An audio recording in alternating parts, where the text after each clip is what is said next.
Hepinize merhaba arkadaşlar. Bugün köye geldik yüzmeye ve ben şimdi yüzdüm. Ben şimdi yüzdüm. Şimdi üstümü değiştirdim. Çamaşırlarımı giydim. Şu an şöyle bir yerimiz var. Ben köyde şu derede yüzdüm.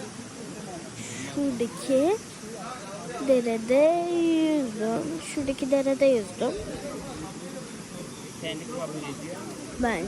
Bence de güzel oldu. Baba merhaba de. Merhaba. Evet arkadaşlar, şimdi babam da semaver yakıyor. Şimdilik bu kadar. Size yani buradaki bütün günü yansıtmaya çalışacağım. Şimdilik görüşürüz.